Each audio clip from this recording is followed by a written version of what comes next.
오늘은 전도서 30번째 시간으로 지혜의 그늘 아래라는 제목으로 함께 은혜를 나누기 원합니다.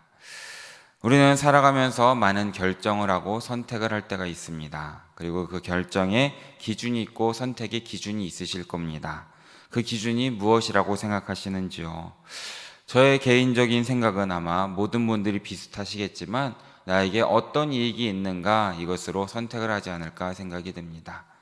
조금이라도 더 이익이 되는 것을 선택하게 되는 것이지요. 그리고 우리가 또 하나 기억을 해야 될 것은 그 이익이 무엇이냐에 대해서도 우리가 다시 한번 생각해 볼 수 있어야 됩니다. 이 이익이 신앙적으로 하나님을 믿는 가운데 더욱더 이익이 있는지, 아니면 정말 세상적인 육체적인 것에만 이익이 있는지도 함께 따져볼 수 있어야 된다는 것이죠. 비록 그 길이 육체적 생활에 이익이 되지 않는다 할지라도 영적 생활에, 신앙 생활에 유익이 된다면 그 길을 선택할 수 있어야 한다라는 것을 기억하시길 진심으로 바랍니다. 그리고 그러기 위해서, 그 선택을 하기 위해서 우리에게 필요한 것이 무엇입니까? 바로 하나님의 지혜가 필요하다라는 것이죠. 지혜가 있어야 우리는 분별력을 가지고 바른 판단을 하게 된다라는 것입니다. 그래서 오늘 본문에서 전도자는 이 지혜의 가치에 대해서 우리에게 말해주고 있습니다. 그러면서 전도자는 지혜와 돈을 함께 비교하고 있는 것을 보게 됩니다. 우리 11절 말씀을 다시 한번 함께 읽어보기 원합니다. 함께 읽습니다. 지혜는 유산같이 아름답고, 아멘. 여기서는 지혜와 유산을 비교하고 있습니다. 지혜라는 것은 이제 신앙적 가치를 대변하죠. 신앙으로 살아가는 그 삶을 이야기하는 것입니다. 유산은 다들 아시다시피 대대로 물려받은 땅이나 재산을 말하는 것입니다. 11절 본문은 신앙적 가치와 세상적 가치를 함께 비교하고 있는 것입니다. 전도자는 지혜를 이제 하나님 경외에서 찾고 있기 때문에 지금 신앙과 돈을 함께 비교하고 있는 것입니다. 우리가 소중하게 생각하는 신앙과 세상에서 소중하게 여기는 재물을 비교하는 것입니다. 그런데 이 비교의 방식이 조금 다릅니다. 여기 보니까 지혜는 유산, 같이 아름답다라고 말하고 있습니다. 이 가치라는 표현을 우리가 주목할 수 있어야 됩니다. 7장에 들어와서 전도자는 계속해서 무엇은 무엇보다 낫다라고 말을 하고 있습니다. A는 B보다 낫다라는 식으로 계속해서 이야기를 해줬는데, 오늘 11절 말씀을 보면 무엇과 무엇보다가 아니라 무엇과 같이라고 말을 하고 있다라는 것이죠. 지혜가 유산보다 아름답다라고 말하는 것이 아니라는 겁니다. 지혜가 유산처럼 아름답다라고 말하는 것이죠. 무슨 뜻이겠습니까? 지혜의 가치를 높인다고 하지만 돈의 가치를 무시해서는 안 된다라는 것을 함께 이야기해주고 있는 것입니다. 신앙이 소중하다고 해서 세상살이에서 필요한 이 돈의 가치를 폄하하거나 깎아내려서는 안 된다라는 것입니다. 지혜나 신앙이 우리의 신앙생활 가운데 아주 소중하듯이 돈도 또한 다른 인생살이 가운데에서 필요하다라는 것을 전도자는 깨닫고 우리에게 가르쳐주고 있다라는 것이죠. 그런데 여기에서 전도자는 하나의 단서를 더 붙이고 있습니다. 그 지혜는 햇빛을 보는 자에게 유익이 더 된다라고 말하고 있습니다. 해 아래 세상을 제대로 살아가려면 돈보다도 지혜가 더 필요하다라는 것을 더 강조하고 있는 것이죠.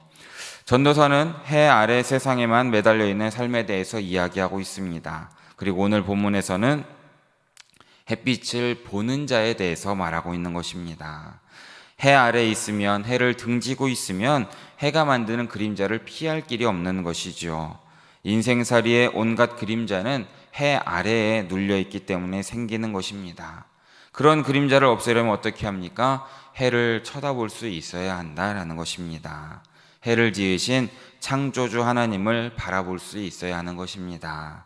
창조주 하나님이 이루시는 구원의 은총을 바라보고 그것을 앙망해야 한다라는 것을 기억하시기 바랍니다.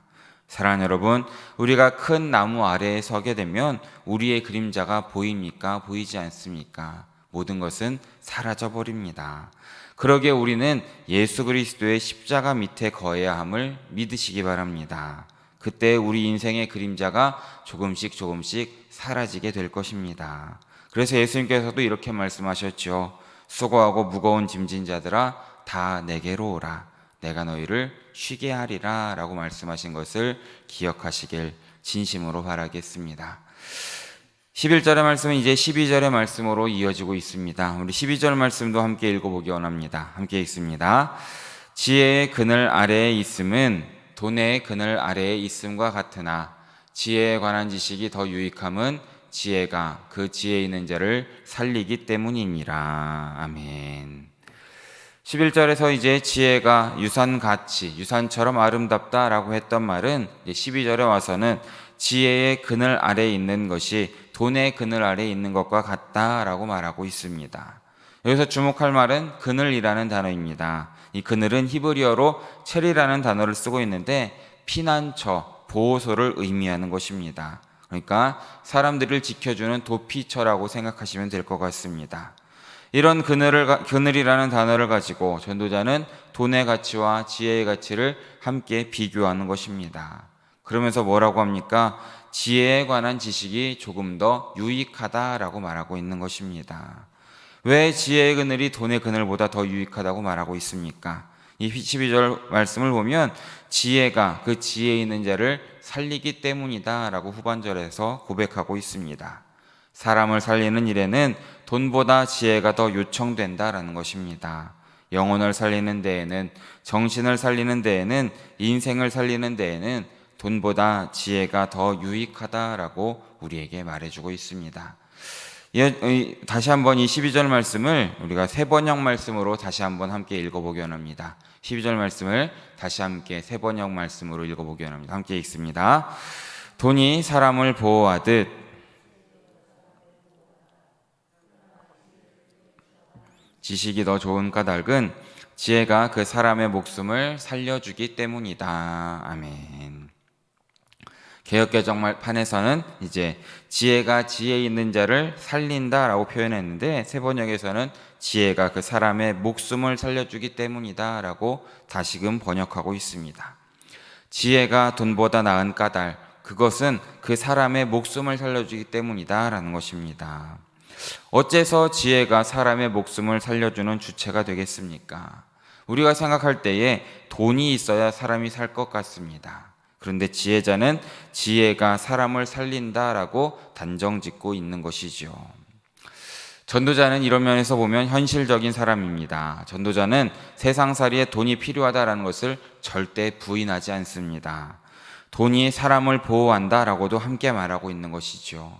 돈의 그늘 아래에 인생이 살아가고 있다는 것도 함께 말하고 있습니다.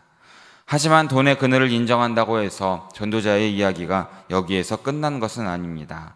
거기에서 전도자의 이야기는 다시금 반전을 시도하는 것입니다. 현실적으로 돈이 사람을 보호한다고 인정하지만 전도자는 사람의 영혼을 살리는 것은 결국 돈이 아닌 지혜다라고 힘주어 말하고 있는 것입니다. 예수님께서 비유로 말씀하셨던 불의한 청지기 이야기를 아마 다들 기억하실 것입니다. 이것이 지혜가 사람을 살린다라고 가르치는 이야기의 대표적인 예시가 아닐까 생각이 됩니다. 주인의 재산을 낭비하는 청지기가 있다는 소문이 그 주인의 귀에 들립니다. 그래서 주인이 청지기를 꾸짖습니다. 누가복음 16장 2절 말씀을 보면 내가 내게 대하여 들은 이 말이 어찌 됨이냐, 내가 보던 일을 세마라, 청지기 직무를 계속하지 못할 것이다 라고 주인이 말을 합니다. 주인의 재산을 낭비하다가 청지기는 청지기직에서 잘리게 됩니다. 해고 통지를 받은 이 청지기가 어떻게 처신을 합니까? 주인에게 빚진 자들을 하나씩 부릅니다. 그래서 차례로 그들의 빚을 임의로 탕감해 주었다라는 것을 우리는 말씀을 통해 알고 있습니다. 왜 그렇게 합니까? 자신이 청지기의 자리에서 떨어져 나가게 될 때에 사람들이 그를 자기네 집으로 맞아들이도록 하는 조치를 자기 딴에는 취하고 있다라는 것입니다. 그런데 이런 청지기의 처세를 주인이 어떻게 평가합니까? 우리 누가복음 16장 8절 말씀을 함께 읽어보게 합니다. 함께 읽습니다.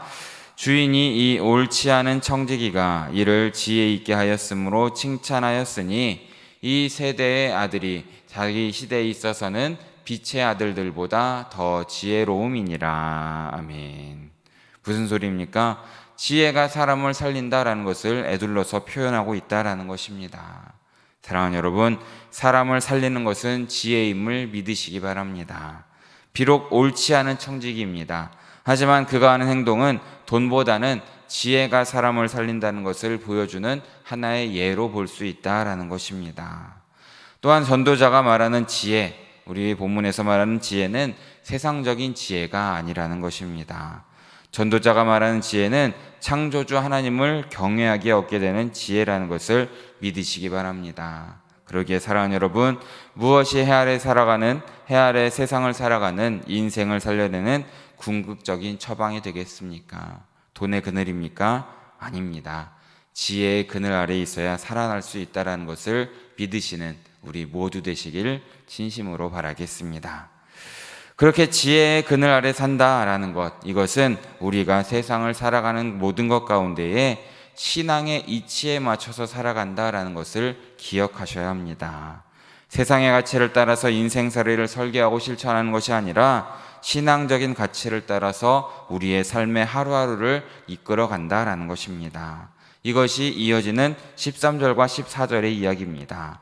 세상살이를 신앙적 가치로 살아가려는 자에게 들려주는 또 하나의 이야기라는 것이죠. 신앙을 가지고 세상을 살아간다는 것, 그것은 그만큼 만만치는 않다라는 것을 우리에게 일깨워주고 있습니다. 아니, 믿음으로 세상살이를 하루하루 살아가려고 하기 때문에 더 어려울 때가 있다라는 현실을 전도자는 말해주고 있습니다.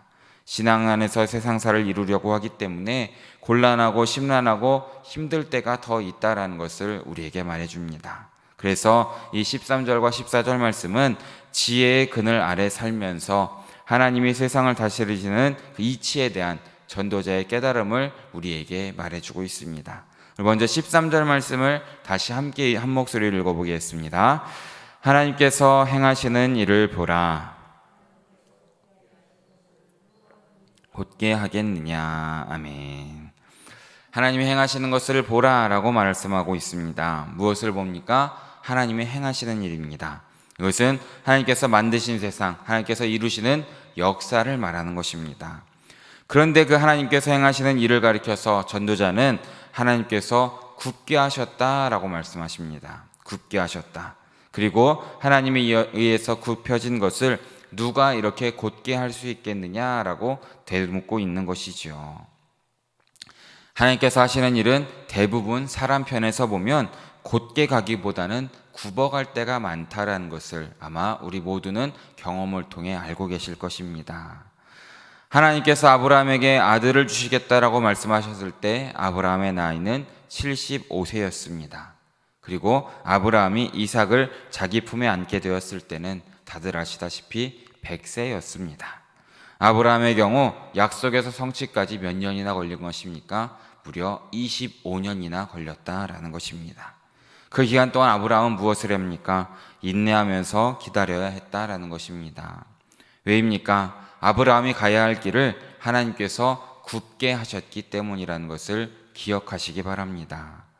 모세의 인도로 출애굽한 이스라엘 백성이 시내산에서 가나안 땅으로 가는 데는 원래 10일 정도면 충분하다라고 말합니다. 그랬던 여정을 하나님께서는 광야길로 굳게 돌아가게 하셔서 이스라엘은 40년을 걸어야 가나안 땅에 당도할 수 있었다라는 것을 우리는 깨닫고 있는 것이죠. 이스라엘 자손이 가야 할 길을 하나님이 굳게 하셨다라는 것입니다. 이런 성경적 사실들을 보면서 우리는 하나를 깨닫게 됩니다. 무엇입니까? 약속에서 성취로 가는 길은 지름길, 곧은 길이 아니라 굽은 길이다라는 것을 우리는 깨달아야 하는 것입니다. 하나님이 지으신 창조 세계도 대부분이 구부러져 있습니다. 산들의 모습도 구부러져 있고 강이 흘러가는 모습도 대부분이 구부러져 가고 있습니다. 게다가 하나님이 지으신 창조 세계는 낮만 있는 것이 아니라 밤도 있는 것이고 빛도 있고 어둠도 있고 여름도 있고 겨울도 있다라는 것입니다. 그런데 생각해 보시기 바랍니다. 하나님이 이렇게 굽게 만드신 것을 사람들이 평평하게 만들 수 있는 사람이 있겠습니까? 사람들이 보기에 못생긴 생물을 사람들이 수선해서 예쁘게 만들 수가 있겠습니까? 아닙니다. 누구도 사람은 그렇게 할 수 없다라는 것입니다. 그러기에 하나님께서 굳게 하신 것을 누가 능히 곧게 하겠느냐라고 하는 이 말씀은 하나님이 지으신 멋지고 아름다운 창조 세계 가운데에도 곤고하고 슬프고 험나는 것은 분명히 존재한다라고 우리에게 말해주고 있는 것입니다. 그랬기 때문에 아무리 믿음으로 살아갈지라도 지혜의 그늘 아래 살아갈지라도 세상살이 가운데에는 곤고함, 슬픔, 험난한 것이 늘 존재한다라는 것을 우리에게 이렇게 표현해주고 있는 것입니다. 그럼 이 곤고하고 슬프고 험난한 세상 어떻게 살아가야 되겠습니까? 우리 14절 말씀을 함께 읽어보겠습니다. 14절입니다. 형통한 날에는 기뻐하고 곤고한 날에는 되돌아보아라. 이 두 가지를 하나님이 병행하게 하사 사람이 그의 장래일을 능히 헤아려 알지 못하게 하셨느니라. 아멘. 무엇입니까? 인생의 날에는 좋은 때도 있지만 나쁜 때도 있다라는 것을 우리에게 말해주고 있습니다. 인생길에는 두 날이 함께 공존한다라는 것입니다. 마냥 좋은 때만 있는 것도 아니고 또 마냥 힘들 때만 있는 것도 아니라는 것입니다. 살다 보면 좋은 날과 어려운 날이 번갈아서 펼쳐진다라는 것입니다. 그런데 이런 날을 어떻게 합니까? 하나님께서 계획하셨고 하나님께서 병행하게 하셨다라고 오늘 본문 말씀에서 우리에게 말해주고 있습니다. 사람들은 누구나 복된 날, 좋은 날만 계속되길 원하지만 하나님께서 그렇게 하지 않으셨다라는 것입니다. 좋은 때도 있고 어려운 때도 같이 있게 하셨다라는 것입니다. 왜입니까? 이것은 사람이 그의 장래일을 능히 헤아려 알지 못하게 하기 위해서다라고 오늘 14절 후반절에서 우리에게 말해주고 있습니다. 인생살이에 좋은 때도 있고 어려운 때가 있기 때문에 사람이 제 앞일을 미리 알지 못하게 하셨다라고 말하는 것입니다. 우리의 인생은 항상 미지의 시간, 미지의 공간을 향해 나아가는 모험길이다라고 말씀을 드렸습니다. 우리 앞에 무슨 일이 닥칠지 하나도 알지 못하는 것입니다. 장래일이 어떻게 될지 아는 사람은 아무도 없는 것이죠. 하지만 장래일이 어떻게 될지는 우리가 제대로는 알 수 없지만 하나님이 주관하시는 세상사의 흐름은 우리가 짐작할 수 있다라는 것입니다. 우리 창세기 1장 5절 말씀을 함께 읽어보기 원합니다. 함께 읽습니다. 하나님이 빛을 낮이라 부르시고 어둠을 밤이라 부르시니라. 저녁이 되고 아침이 되니 이는 첫째 날이니라. 아멘. 하나님이 주관하시는 세상사의 흐름이 어떻게 됩니까? 저녁이 되고 아침이 된다라는 것입니다. 저녁이 먼저 오고 그 다음에 아침이 온다라는 것입니다. 무슨 뜻입니까? 하나님의 시간표는 어둠에서 밝음으로 가는 구조라는 것을 믿으시기 바랍니다. 공고한 날에서 형통한 날로 간다라는 것입니다. 그러기에 우리는 알면서 살아가는 하루하루를 살아가는 것이 아니라 믿음으로 하루하루를 살아가시기를 진심으로 바라겠습니다. 이것이 전도자가 우리에게 말해주는 오늘 본문의 결론이다라는 것입니다. 우리는 장래에 일어날 일의 구체적인 사실을 알 수 없습니다. 다만 우리가 믿고 살아가야 될 것은 우리 삶의 이정표가 저녁으로 상징되는 시련과 아픔에서 아침으로 상징되는 이 은총과 은혜로 나아간다라는 사실을 우리는 늘 마음에 새겨야 한다라는 것입니다. 사랑하는 여러분, 십자가의 고난이 있은 후에 예수님의 부활이 있었음을 기억하시기 바랍니다. 주님의 삶은 그냥 고난으로 끝난 것이 아니지요. 십자가로 끝나는 것이 아니라는 것입니다. 무엇입니까? 고난에서 부활로 나아갔다라는 것입니다. 우리 역시 주님을 믿는 크리스찬으로서 부활 신앙을 살아가는 사람들이 되어야 되지 않겠습니까? 우리의 신앙 하루하루는 골고다 십자가로부터 시작하여서 빈 무덤에 예수 그리스도로 나아가는 신앙이라는 것을 믿으시기 바랍니다. 그리고 이 하루하루의 여정이 바로 십자가의 은혜라는 것입니다. 로마서 8장 28절에서는 이것에 대해서 우리에게 이렇게 가르쳐 주십니다. 그의 뜻대로 부르심을 입은 자들에게는 모든 것이 합력하여 선을 이루느니라. 아멘. 사랑하는 여러분, 기억하시기 바랍니다. 예수 그리스도의 뜻대로 사는 자들에게는 모든 일이 합력하여 선을 이루게 될 것입니다. 그러기에 사랑하는 여러분 모두가 지혜의 그늘 아래에서 살아가는 우리의 인생이 되시길 진심으로 바랍니다.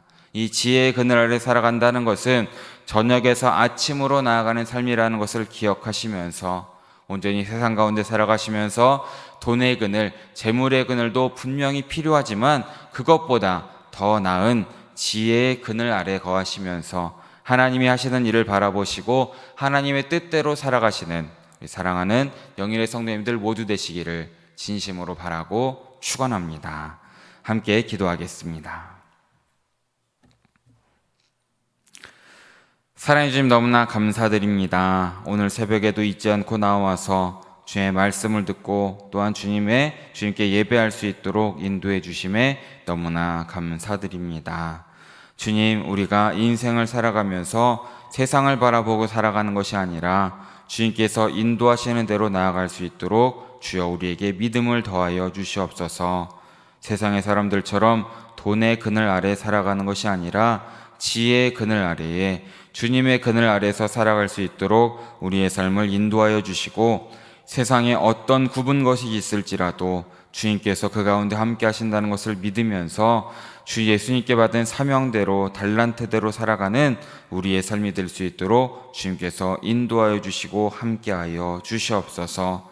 모든 말씀 언제나 함께 하시는 예수 그리스도 이름으로 기도드립니다. 아멘.